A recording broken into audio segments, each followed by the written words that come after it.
समस्या मजदूरों की सारे देश में एक नहीं कई तस्वीरें। रीवा से बड़ी खबर का रुख कर रहे हैं। मजदूरों ने नेशनल हाईवे पर जाम लगा दिया। 1000 से अधिक मजदूर प्रदर्शन कर रहे हैं और इस जाम के चलते यातायात पूरी तरह बाधित है।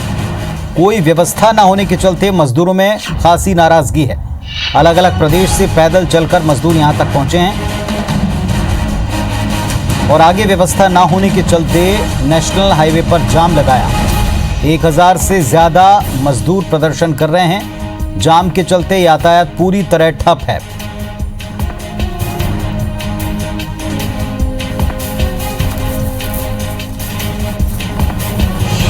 तो इस वक्त की बड़ी खबर आप देख रहे हैं। रीवा से अलग अलग प्रदेश से पैदल चलकर मजदूर पहुंचे। ये राज्य की जो बॉर्डर है उसके ऊपर मजदूर जमा हो गए हैं। नेशनल हाईवे पर जाम किया है। बसों का इंतजाम व्यवस्था न होने से बेहद नाराज हैं। 1000 से अधिक मजदूर प्रदर्शन कर रहे हैं। यातायात पूरी तरह से बाधित है।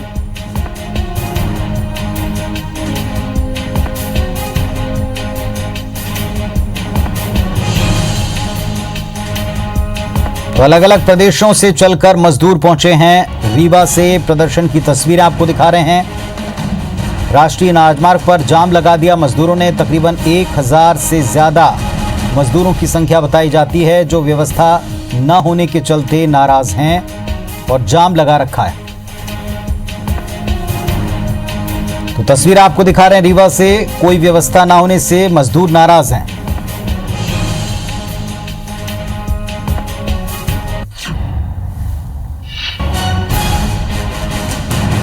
नेशनल हाईवे पर मजदूरों ने जाम लगाया है। जाम की स्थिति आप देख पा रहे हैं टीवी स्क्रीन पर। 1000 से ज्यादा मजदूर हैं।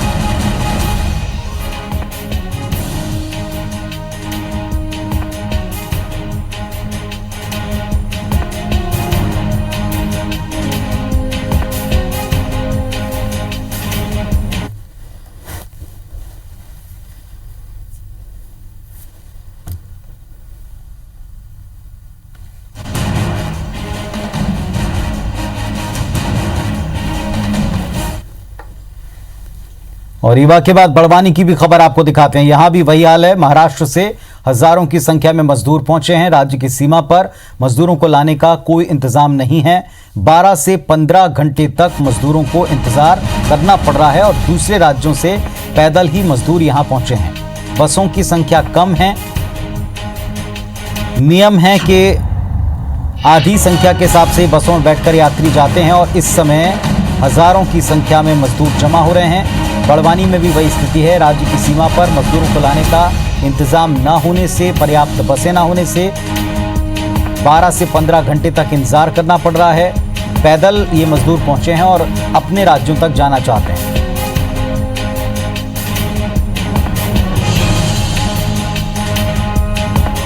तो बड़वानी से भी आप तस्वीरें देख पा रहे हैं।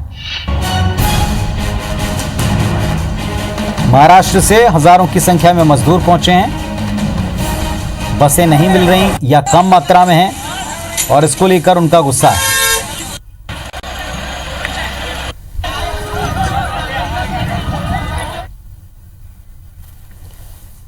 और एक तस्वीर आपको राजनांदगांव से भी दिखाएंगे। कलेक्टर के पत्र से जुड़ी यह खबर है। कलेक्टर जयप्रकाश मौर्य ने मुख्य सचिव को पत्र लिखा है और जिले की सीमा पर यात्रियों के दबाव को लेकर यह पत्र है। यात्रियों के दबाव से संक्रमण का खतरा हो रहा है। पर्याप्त संख्या में बसों की मांग करने बाबत ये पत्र है। तो राजनांदगांव यहां भी वही हाल है। महाराष्ट्र की सीमा से लगता इलाका, यहां भी कलेक्टर उनका पत्र कि उनको पर्याप्त बसें दी जाएं। कलेक्टर जयप्रकाश मौर्य ने मुख्य सचिव को पत्र लिखकर यात्रियों के दबाव का हवाला देते हुए पर्याप्त संख्या में बसों का इंतजाम करने की बात की है।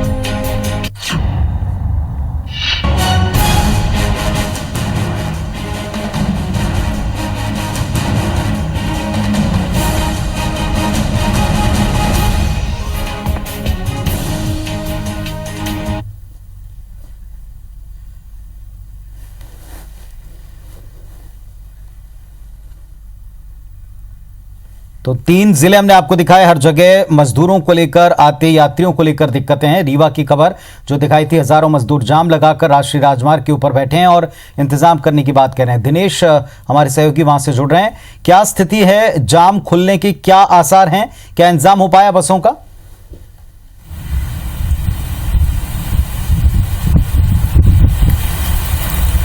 जी, आपको बताना चाहूंगा, ये प्रवासी मजदूर हैं जो कुछ पैदल आए थे और कुछ ट्रकों से आए थे, जिनको ट्रक बीच रास्ते में ही उतार दिया था और ये पैदल होकर राष्ट्रीय मार्ग 30 में जाके चक्का जाम लगा दिए हैं। और वहीं पर इनकी मांगे हैं कि हमें प्रशासन द्वारा पहुंचाया जाए, यूपी और बिहार के मजदूर है और हमारे खाने की व्यवस्था की जाए। वहीं पे पुलिस का अमला भी, प्रशासन का अमला भी पहुंच गया और उनको आश्वासन दिया जा रहा है कि आपको जल्दी यहाँ से वाहन की व्यवस्था की जाएगी और आपको हम अपने यूपी एमपी के बॉर्डर तक छोड़ेंगे और उधर से आपको यूपी के द्वारा आपको वहां पहुंचाया जाएगा और इनकी खाने की व्यवस्था की जा रही है और जाम भी खुल गया है। ये सारी चीजें मान गए हैं मजदूर लोग। जी, तो क्या अभी वहां पर यातायात पूरी तरह बहाल हो पाया है? जैसा बताया जा रहा था कि यातायात पर बड़ा असर पड़ा है वहां।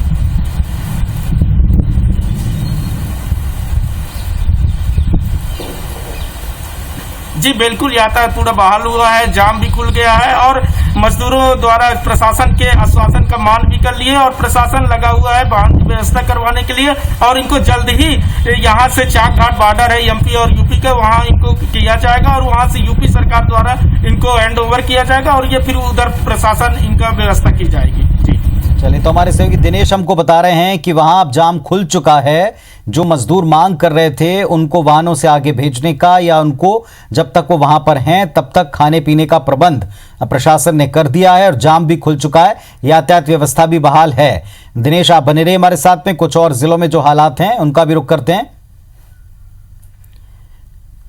तो मजदूरों का नेशनल हाईवे के ऊपर जाम, उसके बाद प्रशासन ने व्यवस्था की, जाम खुल चुका है। जो वहां मजदूर थे जो प्रदर्शन कर रहे थे उनका इंतजाम प्रशासन कर रहा है। तो रीवा में मजदूरों के प्रदर्शन के बाद प्रशासन ने इंतजाम कर दिया। मजदूरों की 2 प्रमुख मांग थी कि उनको उनके गंतव्य तक पहुंचाने के लिए पर्याप्त बसों का इंतजाम करके दिया जाए और दूसरा उनके रहने खाने की व्यवस्था तब तक की जाए। इनसे संक्रमण का खतरा देखते हुए आसपास के जो लोग थे वो भी डरे हुए हैं, लेकिन बताया जाता है कि प्रशासन ने वहां रहने खाने का सारा इंतज़ाम किया और इन्हें आगे पहुंचाने की, उनके गंतव्य तक पहुंचाने की व्यवस्था कर दी है। जाम खुल चुका है, हालात वहां सामान्य करने की कोशिश लगातार प्रशासन कर रहा है। ये स्थितियां न केवल रीवा में बल्कि कई सारे जिलों जो राज्यों के साथ में जुड़ते हैं, पड़ोसी राज्यों के साथ में जुड़ते हैं, वहां इसी तरह के हालात हैं।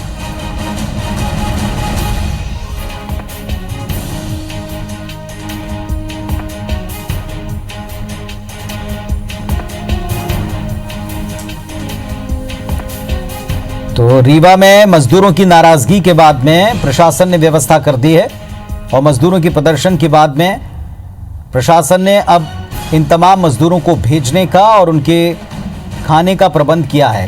लोगों का या यात्रियों का, मजदूरों का गुस्सा इसी बात को लेकर था कि उनको उनके प्रदेश में या गांव में पहुंचाने के लिए पर्याप्त संख्या में बसें नहीं थीं, लेकिन बताया जा रहा है कि उन्हें समझाया गया है, उनके लिए बसों का इंतजाम किया है, खाने पीने का इंतजाम किया है।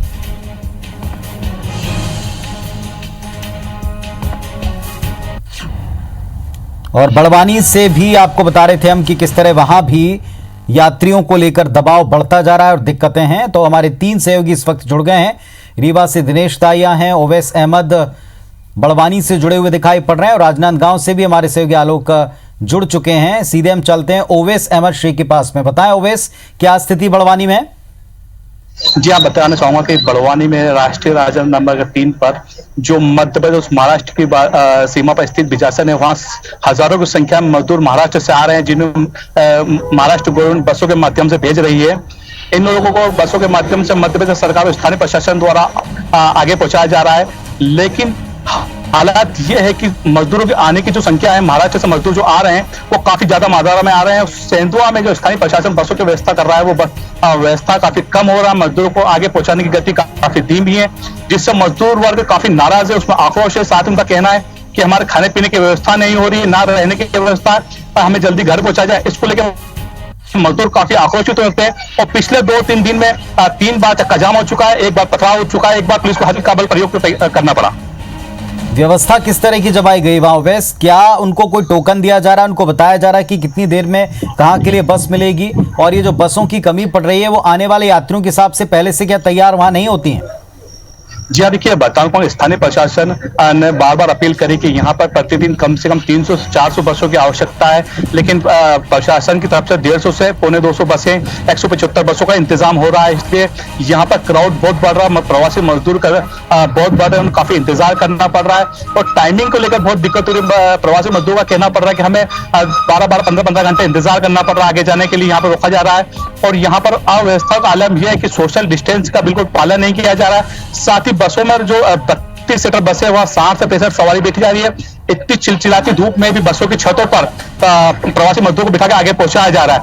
और मजदूर पहुंचाने की बात करें कि यहाँ की जो बाहरी प्रदेश के मजदूर हैं, दूसरे प्रदेश के मजदूर हैं, उन्हें देवास तक रेलवे स्टेशन पहुंचाया जा रहा है, वहां से आगे पहुंचाने का कार्य किया जा रहा है। वहीं जो प्रदेश के मजदूर है उन्हें उनके गृह जिले की सीमा तक पहुंचाने का कार्य किया जा रहा है। चलिए, हमारे साथ में आलोक भी जुड़े हुए राजनांदगांव से, और राजनांदगांव की सीमा भी लगती है महाराष्ट्र से। वहां क्या हालात है, आलोक से पूछते हैं। आलोक, बताएं क्या स्थिति वहां पर है? क्या बसों का पर्याप्त इंतजाम है? स्थानीय लोग डरे हुए हैं संक्रमण को लेकर, जितने लोग बाहर से आ रहे हैं?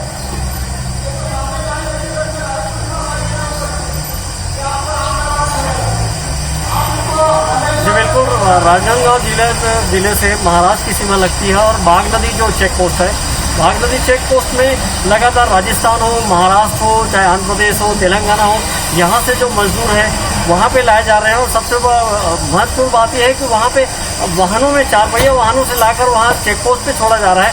यही कारण है 2 दिनों से लगातार रोज 10,000 15,000 जो मजदूर हैं वो आ रहे हैं। यहाँ पे जो प्रशासन है अपनी ओर से भरपूर कोशिश कर रही है कि स्वास्थ्य जो सुविधाएं हैं वो दिया जा सके, चेक किया जा सके।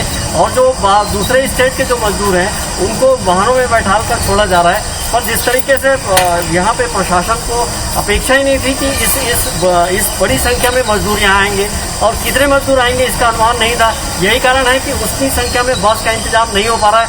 फिर भी प्रशासन लगातार इस कोशिश में है कि जो मजदूर हैं, जो प्रवासी मजदूर हैं, उनको उनके राज्य तक के लिए कोई वाहन मिल जाए, उपलब्ध हो जाए। यही कारण है कि जिला प्रशासन के द्वारा यहाँ मुख्य सचिव को पत्र लिखा गया कलेक्टर द्वारा कि इस संबंध में बस की जो और भी जो जरूरत है उसको पूरी जाए। जी चलिए, बहुत शुक्रिया आपका आलोक इस पूरी जानकारी के लिए, और तमाम साथी जो हमारे साथ में जुड़े हुए थे, आप तीनों का धन्यवाद वहां की स्थिति बताने के लिए। बहुत शुक्रिया। तो जिलों की सीमा पर इस समय यात्रियों का